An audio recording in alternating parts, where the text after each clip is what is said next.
નમસ્કાર, હું છું પૂજાની સાથ અને ગુજરાતી વાતમાં આપણું સ્વાગત છે। શરૂઆત મુખ્ય અને વિશેષ સમાચારો પર। સામળ પટેલના કૌભાંડોથી સહકારી રાજકારણમાં હોબાળો, સાબર ડેરીની ચૂંટણી પૂર્વ વિવાદનો વંટોળ। જાણો સમગ્ર મામલો છે શું। પીઆઈ ક્વાર્ટરમાં દારૂની મહેફિલ અને મારામારી, 3 પીઆઈ સામે કાર્યવાહી, શું છે વાયરલ વિડીયોનું સત્ય, જાણો મામલો વિસ્તારથી। લોકસભાની ચૂંટણી પહેલા આ જાણીતા નેતાએ પાર્ટીથી છેડો ફાટ્યો, આપ્યું રાજીનામું, ચર્ચા વિસ્તારથી। હાઈકોર્ટમાં 5 થી માંડી 40 વર્ષ જૂના 13,988 કેસ છે પેન્ડિંગ। સરકારી વિભાગ સામેના સૌથી વધુ 11,000 કેસ હજુ ચલાવવા પર આવ્યા નથી, જાણો સમગ્ર મામલો છે શું। ગુજરાતીઓને મોતના રસ્તે અમેરિકા પહોંચાડતો હર્ષ પટેલ પકડાયો, ઘટના વિસ્તારથી।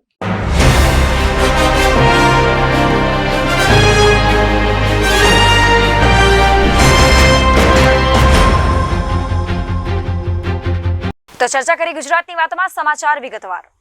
આગામી 10 માર્ચના રોજ સાબર ડેરીની ચૂંટણી યોજનાર છે, જેમાં ચેરમેન સામળભાઈ બાલાભાઈ પટેલ બાયડ 1 માં ઉમેદવારી કરી રહ્યા છે। તેઓની સામે બાબુભાઈ મથુરભાઈ પટેલે ઉમેદવારી નોંધાવી છે। જો કે ચૂંટણી પહેલા જ સામળ પટેલના અનેક કારનામા બહાર આવ્યા છે। સામળ પટેલ કૌભાંડી હોવાનો આરોપ લાગ્યો છે, તેઓ ડેરીમાંથી સીધો નફો મેળવતા હોવાનો આરોપ લાગી રહ્યા છે। સામળ પટેલ સામે કૌભાંડના આરોપીથી ચૂંટણી પૂર્વે જ ભારે હોબાળો મચી જવા પામ્યો છે।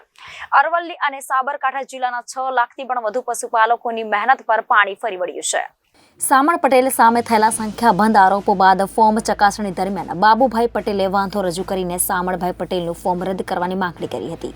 ચૂંટણી અધિકારીને લેખિત રજૂઆત કરીને જણાવ્યું હતું કે ઉમેદવારી પત્ર ભરનાર સામળભાઈ બાલાભાઈ પટેલના પુત્રવધુ અને ભત્રીજા અંકલેશ્વરમાં ફેક્ટરી ધરાવે છે, પશુઓ માટેની દવાઓ સાબર ડેરીમાં સપ્લાય કરે છે। આરોપ છે કે જેમાં સામળભાઈ પટેલની પુત્રવધુ અને ભત્રીજા કે જેઓ અંકલેશ્વર ખાતે સિટીઝન રેમેડીઝ નામની કંપની ચલાવે છે, જેના કારણે સાબર ડેરીના પેટા કાયદા મુજબ કોઈ પણ ડિરેક્ટર કે તેમનો પરિવાર સંસ્થામાંથી સીધો કે આડકતરો લાભ મેળવી શકે નહીં।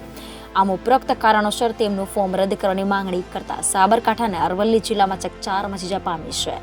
વાંધા વિરોધના પગલે સોમવારે ચિત્ર સ્પષ્ટ થશે। સામળ પટેલ સામે ભૂતકાળમાં પણ ભ્રષ્ટાચારના અનેકો આરોપો લાગ્યા છે। સરકારનું પ્રેશર નહીં આવે તો લગભગ સામળભાઈનું ફોર્મ રદ થવાની પૂરી શક્યતા હોવાની ચર્ચાઓ ચાલી રહી છે।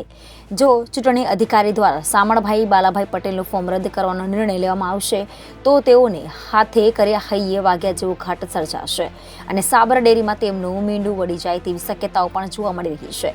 તે ઉપરાંત આ મામલે હાઈકોર્ટમાં પિટિશન દાખલ કરી શકશે। બીજી તરફ સાબર ડેરીની ચૂંટણી ઉમેદવારી પત્રોનો મામલો પણ ગૂંચવાયો છે। ઉમેદવારી પત્ર અંગેના વાંધા તથા આખરી મતદાર યાદી સોમવારે પ્રસિદ્ધ થશે અને તમામ ઉમેદવારો દિધામાં છે।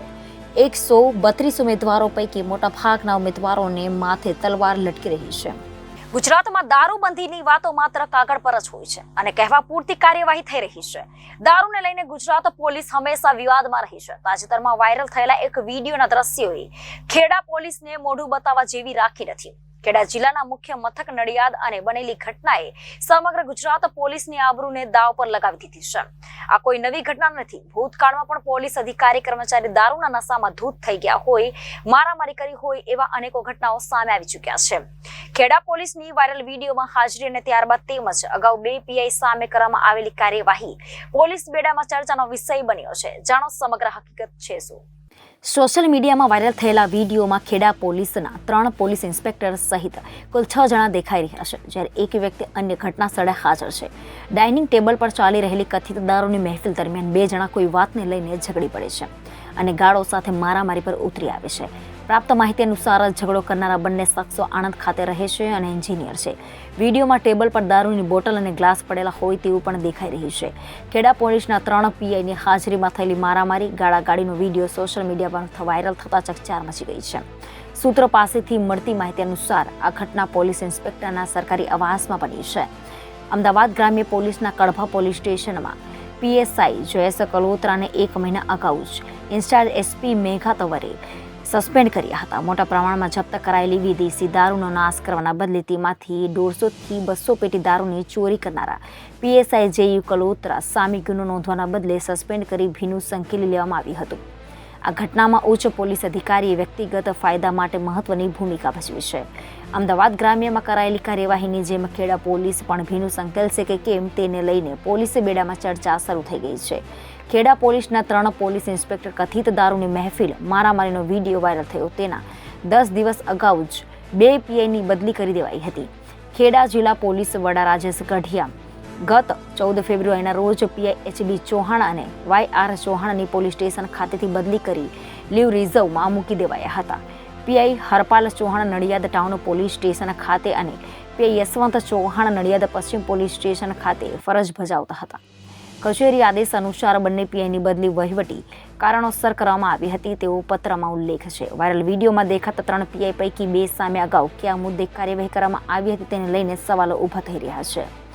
પીઆઈ હરપલસિંહ બી ચૌહાણ અને પીઆઈ યશવંત R ચૌહાણને લીવ રિઝર્વમાં ખસેડાયાના 10 દિવસ બાદ વડતાલ પોલીસ સ્ટેશનના પીઆઈ RK પરમારને લીવ રિઝર્વમાં મૂકવાનો હુકમ થયો હતો. પીઆઈ હરપાલ ચૌહાણની બદલી થતાં PI RK Parmar Vadtal police station ઉપરાંત નડિયાદ ટાઉન પોલીસ સ્ટેશનનો વધારાનો ઇન્ચાર્જ સંભાળતા હતા. ખેડા જિલ્લા પોલીસ વડા Rajesh Gadhiya IPS video viral થતા આ સમગ્ર મામલાની તપાસ નડિયાદ વિભાગીય પોલીસ અધિકારી VR બાજપેયીને સોંપી છે. સોશિયલ મીડિયામાં વિડીયો વાયરલ થયો છે. 3 પોલીસ અધિકારીઓ બંને વ્યક્તિઓને બચાવતા નજરે પડે છે, પરંતુ જે રીતે સોશિયલ મીડિયાના માધ્યમથી જે સમાચારો પ્રસારિત થઈ રહ્યા છે, શું ખુલાસો કરશો?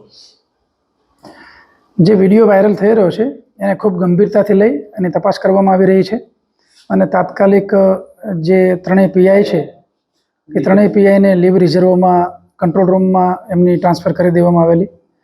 એ સિવાય વિડીયોની અંદર અમુક બાબતો ગંભીર જે પોલીસ ખાતાને ન છાજે એવી જણાઈ રહી છે. એ માટે નડિયાદ DYSPને તાત્કાલિક ઇન્ક્વાયરી સોંપવામાં આવેલી છે. ઇન્ક્વાયરીનો અહેવાલ આવે આગળના પગલાં પણ લેવામાં આવશે અને હાલ આ ઘટનાને ખૂબ જ ગંભીરતાથી લઈ જે 3 અધિકારીઓ છે નડિયાદ ટાઉન પીઆઈ, નડિયાદ પશ્ચિમ પીઆઈ અને વડતાલ પીઆઈ ત્રણેયને સસ્પેન્ડ કરવામાં આવ્યા છે. ઘટના ક્યારની છે, કોઈ ખુલાસો સામે આવે ખરો? એ આજે જ DYSPને તપાસ આપી દેવામાં આવેલી છે. ડિટેલમાં તપાસ થશે, કઈ જગ્યાની છે, કોણ કોણ હતા, અન્ય જે કંઈ પુરાવા મેળવવાના થતા હોય પ્રાથમિક તપાસના કામે તમામ બાબતો ખૂબ ગંભીરતાથી લેવામાં આવશે અને પ્રાથમિક તપાસના અહેવાલને આધારે આગળની કાર્યવાહી થશે. સાહેબ, અગાઉ 14 તારીખે જે નડિયાદ ટાઉન અને પશ્ચિમના પીઆઈને બદલી કરવામાં આવી હતી એનું કારણ શું હતું? આ જ કારણ હતું કે અન્ય કોઈ કારણ?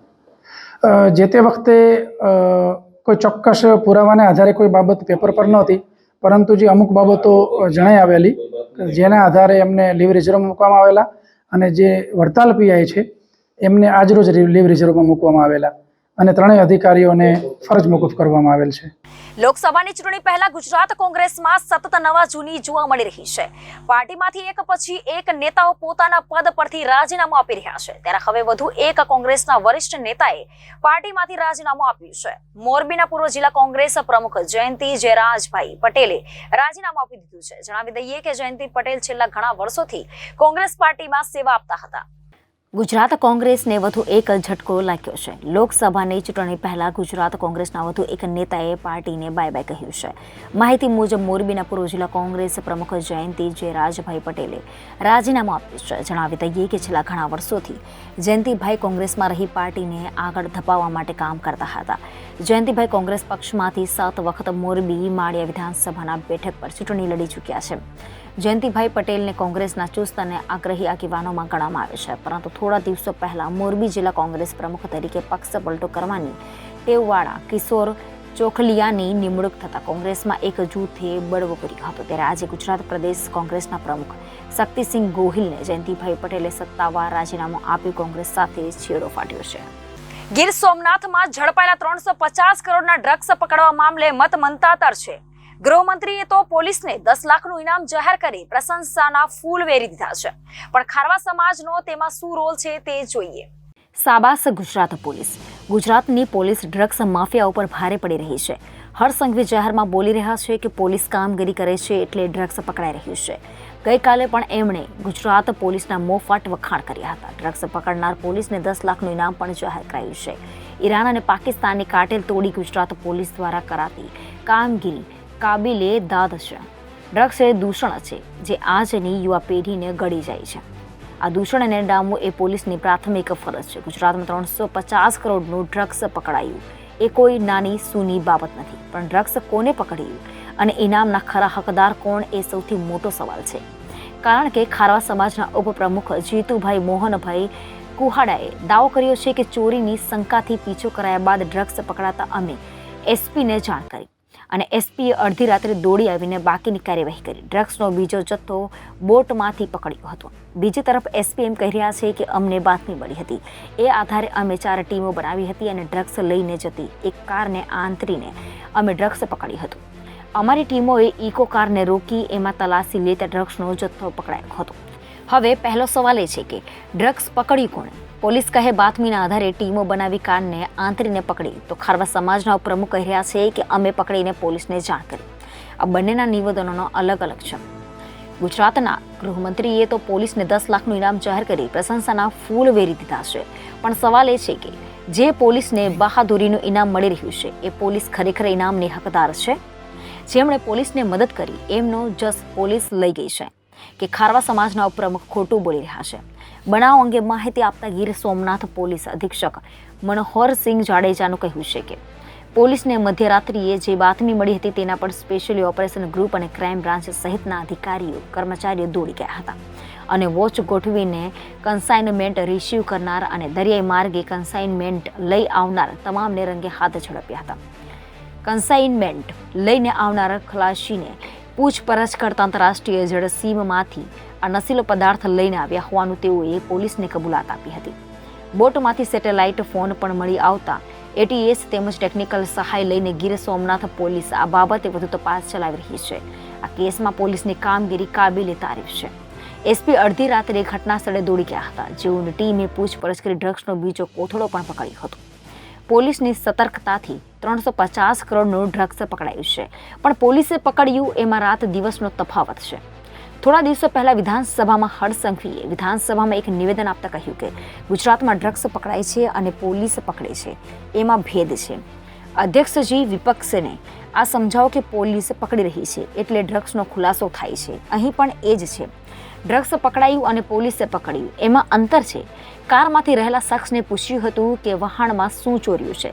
આ શખ્સોએ કહ્યું હતું કે અમે કંઈ ચોરી કરી નથી, જે લોકેશન આપ્યું છે ત્યાંથી કોથળો મૂક્યો છે તે લઈ આવ્યા છીએ, કોથળામાં શું છે તે ખબર નથી. આથી અમે નાના ભાઈ ખીમજીભાઈને બેંગ્લોર ફોન કર્યો હતો. ખીમજીભાઈ જીતુભાઈ અને મોટા ભાઈ કિશોરભાઈને ફોન કર્યો હતો. ત્યાં જઈને તપાસ કરી વિગતો જાણીને તરત જ મોટા ભાઈ કિશોરભાઈ કુહાડાને ફોન કર્યો હતો.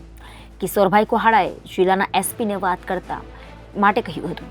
ઇમરજન્સી છે તેવીની વાત કરતા એસ મળ્યા હતા અને ડ્રગ્સ મળ્યાની જાણ કરી હતી. પોલીસ આવી ગઈ હતી અને તમામ સામાન લઈને પોલીસ ચોકીએ પહોંચ્યા હતા. થોડી વારમાં સેટેલાઇટ ફોન ટંડેલ પાસેથી મળતા આ બાબતને ગંભીરતાથી લઈ તરત જ એસપીને જાણ કરાઈ હતી. એસપી ખુદ રાતના ઘરેથી રૂબરૂ આવી ગયા હતા અને ટંડેલ પાસેથી માહિતી ઓકાવી હતી. ત્યારબાદ પોલીસે તપાસ સાંભળી હતી. પણ આ કેસમાં પોલીસ અલગ સૂર આલાપી રહી છે. પોલીસ કહી રહી છે કે બાતમી મળી હતી એ આધારે કાર્યવાહી કરી છે.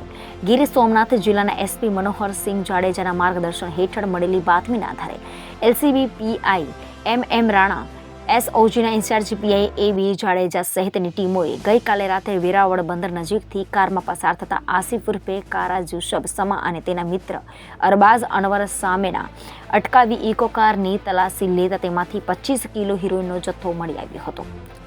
આમ સાચું કોણ બોલી રહ્યું છે, ઇનામનો હકદાર કોણ છે, એ તો ગુજરાત પોલીસ અને હર્ષ સંઘવી જાણે.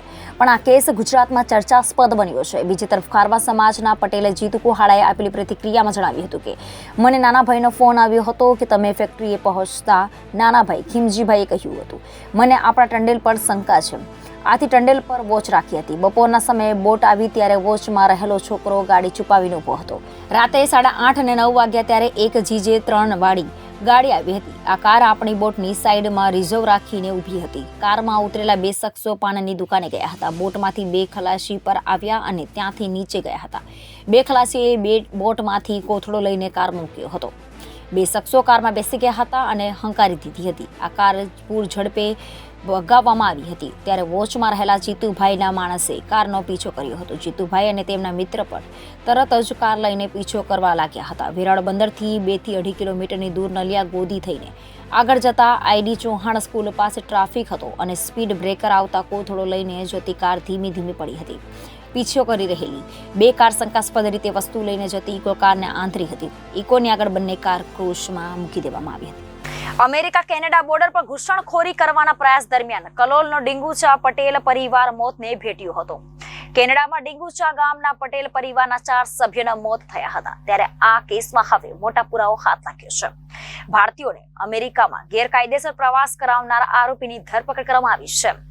અમેરિકાની પોલીસે હર્ષ પટેલ નામના વ્યક્તિની ધરપકડ કરી છે. હર્ષ ભાગવાની તૈયારીમાં હતો તે પહેલા જ શિકાગોની ઇન્ટરનેશનલ એરપોર્ટ પરથી તેની ધરપકડ કરવામાં આવી છે. 2 વર્ષ પહેલા યુનાઇટેડ સ્ટેટ સાથેની મેનિટોબાની દક્ષિણ સરહદ નજીક થીજી જવાથી મૃત્યુ પામેલા ગુજરાતના ડીંગુચા પરિવારના 4 લોકોના મોત થયા હતા. તે સંબંધે એક વ્યક્તિની ધરપકડ કરાઈ છે. આરોપીની ઓળખ હર્ષકુમાર રમણલાલ પટેલ તરીકે થઈ છે, જેને ડર્ટી હેરી તરીકે પણ ઓળખવામાં આવે છે. અધિકારીઓના જણાવ્યા અનુસાર હર્ષ પટેલ ભારતીય પરિવારના મૃત્યુ પામેલા મળી આવ્યાના કલાકો પહેલા સરહદ પાસે મેસેજની આપ-લે કરી રહ્યો હતો. 19 જાન્યુઆરી 2022ના રોજ સવારે યુએસસીમાં પેટ્રોલિંગ એજન્ટોએ મિનેસોટાના એક બર્ફીલા હાઈવે પર મેન ઇમર્સના નજીક કેનેડિયન સરહદીની દક્ષિણે ભાડે લીધેલી 15 સીટર પેસેન્જર વાનમાં સાંડ અને 2 સ્થળાંતર કરનારાઓની ધરપકડ કરાઈ હતી. 5 અન્ય સ્થળાંતર કરનારાઓ ટૂંક સમયમાં જે હાઈવે પર સરહદ પેટ્રોલિંગ દ્વારા પકડાયા હતા. વાતચીતમાં મેસેજમાં હર્ષ પટેલે જણાવ્યું હતું કે બોર્ડર ક્રોસ કરનારા તમામ લોકોએ ઠંડીથી બચવા માટે પૂરતા ગરમ કપડાં પહેર્યા છે કે નહીં તેની તપાસ કરવી, તેમજ તેઓને કઈ જગ્યાએથી પિકઅપ કરવાના છે તેનું લોકેશન તેમજ 2 મોબાઈલ નંબર પણ શેર કર્યા હતા. હર્ષ પટેલના ગુનાહિત ઇતિહાસ પર નજર કરીએ તો હર્ષ પટેલ અમેરિકા સિવાય કેનેડાની જેલમાં પણ જઈ આવ્યો છે. 2018માં હર્ષ પટેલની કેનેડિયન બોર્ડર સર્વિસ એજન્સી દ્વારા ધરપકડ કરાઈ હતી, પરંતુ તેને છોડી મુકાયા બાદ તે બોર્ડર ક્રોસ કરીને અમેરિકામાં ઘૂસી ગયો હતો. અમેરિકામાં ગેરકાયદેસર ઘૂસવાની લાહેમાં 4 પટેલ નાગરિકોને કેનેડા બોર્ડર પર થીજીને મોતને ભેટ્યા. આ ઘટનાથી ચકચાર મચી ગઈ હતી. 2022માં જ કેનેડાની સરહદથી અમેરિકામાં પ્રવેશતી વખતે કલોલ તાલુકાના ડીંગુચા ગામના પટેલ પરિવારના 4 સભ્યોએ જીવ ગુમાવ્યો હતો. -35 ડિગ્રી ઠંડીમાં થ્રીજી જતા દંપતી અને 2 બાળકો મોતને ભેટ્યા હતા. ગાંધીનગરના કલોલ તાલુકાના ડીંગુચા ગામે બળદેવભાઈ પટેલ અને તેમનો પરિવાર રહે છે.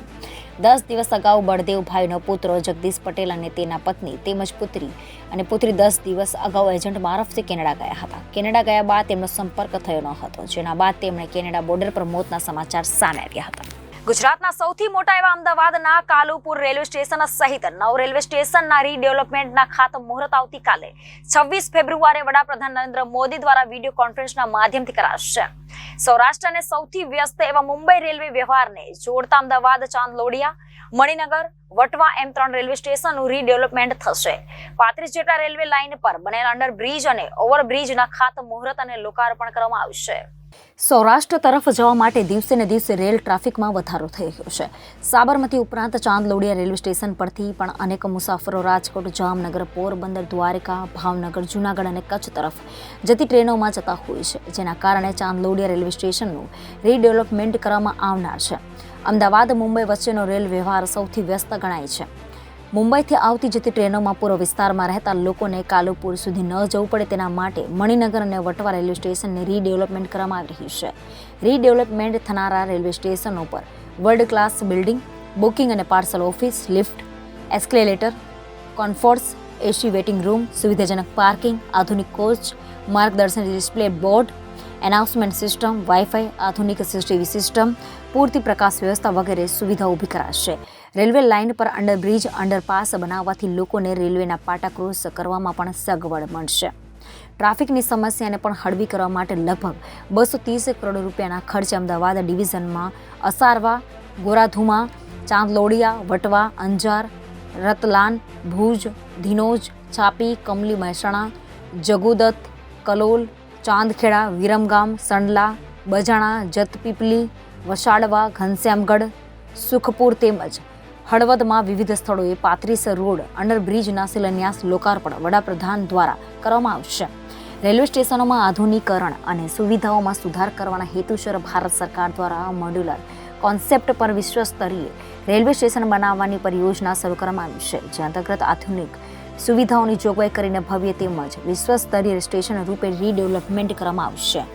સુરેન્દ્રનગરના દસાડા તાલુકાના મુખ્ય મથક પાટડી ખાતે ખારાઘોડા રોડ પર દુકાનદારો દ્વારા પોતાની માલિકીની જગ્યા બાદ કરતા સરકારી જગ્યા પર પતરા શેડ દ્વારા દબાણ કરવામાં આવ્યું છે, જે દૂર કરવા એક જાગૃત નાગરિક દ્વારા પાટડી મામલતદારને અંદાજે 3 માસ પહેલા અરજી કરવામાં આવી હતી, પરંતુ પાટડી મામલતદાર કચેરી દ્વારા આ અરજી પાટડી નગરપાલિકા ચીફ ઓફિસરને અરજી સંદર્ભે કાર્યવાહી કરવા મોકલી અપાઈ હતી. દબાણ કરેલી જગ્યા સ્ટેટ માર્ગ કચેરી હેઠળ આવતું હોવાથી પાટડી નગરપાલિકા ચીફ ઓફિસર દ્વારા આ બાબતે કાર્યવાહી કરવા સ્ટેટ માર્ગના ઇજનેરને અરજી સંદર્ભે કાર્યવાહી કરવા લેખિતમાં જણાવ્યું હતું.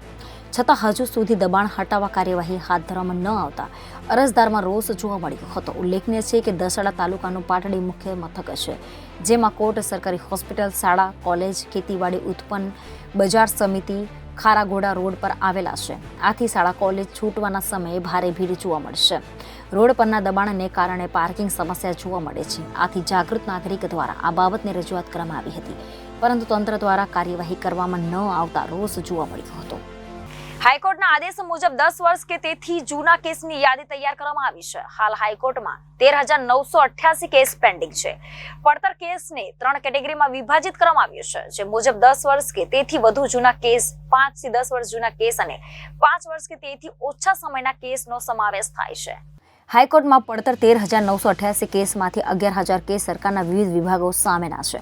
સૌથી જૂનો કેસ 1984નો છે, અર્થાત 40 વર્ષથી આ કેસ પડતર છે. હાઈકોર્ટે શરૂ કરેલા સિસ્ટમ જનરેટેડ લિસ્ટ મુજબ આ તમામ કેસની સુનાવણી 1 સપ્ટેમ્બર 2023થી શરૂ થઈ હતી. બંધ મિલોનો કેસ હાઈકોર્ટમાં વર્ષોથી પડતર છે. બંધ મિલોના સેંકડો કામદાર અવસાન પામ્યા છે, પરંતુ સુનાવણીના અભાવે આજ દિન સુધી તેમને વળતર મળ્યું નથી. આ ઉપરાંત સરકાર પાસેથી પેન્શન કે અન્ય લાભ માટે થયેલા હજારો કેસ પડતર છે.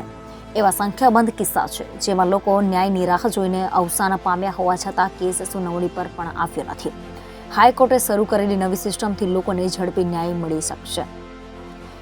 1993માં થયેલા મોટર વ્હીકલ એક્સિડન્ટના કેસમાં અનાથ થયેલા 4 બાળકોને વળતર મેળવવાનો કેસ હજુ પણ પેન્ડિંગ છે. સગીર બાળકો હાલ પ્રૌઢ વયના થઈ ગયા છે. 30 વર્ષે પણ તેમના કેસનો નિકાલ નથી આવ્યો. તો બીજી તરફ જે વ્યક્તિ સામે કેસ હતો તે વ્યક્તિ પણ મૃત્યુ પામ્યા છે. 1993ના વડોદરાનો ચેક રિટર્ન ઠગાઈનો કેસ હજુ પણ પેન્ડિંગ છે. છેતરપિંડી કરનારી વ્યક્તિ મૃત્યુ પામી છે, પણ તેના વારસદારોએ કેસ ચાલુ રાખ્યો છે. 1994 મિલકત પચાવી પાડવાના અમદાવાદના કેસમાં અરજદાર વિધવા મહિલાની હજારો વાર જમીન પચાવી પાડનારા સામેનો કેસ પેન્ડિંગ છે. અરજદાર વિધવા સુનાવણીની રાહ જોઈને મૃત્યુ પામી છે. 1995માં સાબરકાંઠાની મિલકત જપ્તી સામેના કેસમાં પરિવારના 10 અરજદાર પૈકી 6 વ્યક્તિના મોત થઈ ચૂક્યા છે. હાઈકોર્ટમાં વર્ષો જૂના કેસોની યાદીનો અભ્યાસ કરતા કેટલીક ચોંકાવનારી માહિતી પણ સામે આવી છે. કોર્ટમાં એવા સેંકડો કેસ છે કે જે 10 વર્ષ કે તેથી વધુ સમયથી એક પણ વખત સુનાવણી થયા વગર પડી રહ્યા છે. વર્ષ 2004માં હાઈકોર્ટે લીધેલી સુઓ મોટોમાં હજી સુધી એક પણ વખત સુનાવણી થઈ નથી. 1000 કરતાં પણ વધારે ક્રિમિનલ અપીલો હાઈકોર્ટમાં પડતર છે, જ્યારે લગ્ન વિચ્છેદના 106 કેસ હાઈકોર્ટમાં પેન્ડિંગ છે. ભરણ પોષણ આપ્યા વગર વિદેશ ભાગી ગયેલા વ્યક્તિની સામે વર્ષોથી ચાલ્યા વગર પડેલા કેસ પણ પડતર છે. છેતરપિંડીના કેસમાં નાસી ગયેલા આરોપી સામેના 470 કેસ પણ ચાલ્યા વગર પડી રહ્યા છે. 10 વર્ષ સુધી બોર્ડ પર પણ ન આવી શકેલા તમામ કેસની આગામી 1 સપ્ટેમ્બરે સુનાવણી કરવા નિર્ણય લેવાયો હતો. 1987 થી 2012 સુધી કુલ પેન્ડિંગ કેસ પૈકી 11,000 કેસ સરકારના વિવિધ વિભાગો અને કોર્પોરેશન, ઓડા વીજ કંપની, પોલીસ વિભાગે સામે પેન્ડિંગ છે. Smart city Ahmedabad development limited દ્વારા safe and security Ahmedabad project અંતર્ગત પાલડી ખાતે આવેલા કમાન્ડ એન્ડ કંટ્રોલ સેન્ટર દ્વારા શહેરમાં સીસીટીવી મારફતે મોનિટરિંગ કરવામાં આવે છે, તેમજ વિવિધ પ્રકારની કામગીરી કરવામાં આવે છે. Smart city command and control સેન્ટરને 6 વર્ષ પૂર્ણ થયા છે, જે અંતર્ગત સ્માર્ટ સિટી પ્રોજેક્ટ હેઠળ લગાવેલા સીસીટીવીમાં રેડ લાઇટ સિગ્નલ ભંગના 64 લાખથી પણ વધુ ઈ-મેમ મોકલવામાં આવ્યા છે, જેમાં ₹74 કરોડથી પણ વધુની દંડની આવક પોલીસને થઈ છે. Safe and secure Ahmedabad project અંતર્ગત પાલડી ખાતે આવેલા કમાન્ડ એન્ડ કંટ્રોલ સેન્ટર ખાતે 31,125થી પણ વધુ IoT ડિવાઇસીસ કનેક્ટેડ છે, તેમજ તેનું મોનિટરિંગ કરવામાં આવે છે. Ministry of housing and urban અફેર્સને વિવિધ સંસ્થાઓ તરફથી સ્માર્ટ સિટી અમદાવાદ ડેવલપમેન્ટ લિમિટેડને કુલ 34 જેટલા એવોર્ડ મળી ચૂક્યા છે. સ્માર્ટ સિટી પ્રોજેક્ટ અંતર્ગત લગાવવામાં આવેલા camera, GPS system, toilet water, SCADA meter, heritage mobile app વગેરેનું મોનિટરિંગ કરવામાં આવે છે. અમદાવાદ શહેરના નાગરિકો દ્વારા આજ દિન સુધી વોટ્સએપ, ચેટ બોર્ડ નંબર અને ફરિયાદ નંબર પરથી 39 લાખથી પણ વધુ ફરિયાદો કરાઈ છે, જેમાં 99.7% ફરિયાદોના નિવારણ લાવવામાં આવ્યા છે. શહેરમાં થૂંકવા અને માસ્ક મેમો પણ આપવામાં આવ્યા છે. તો વધુ સમાચારો માટે જોતા રહો જનાદેશ ન્યૂઝ. નમસ્કાર.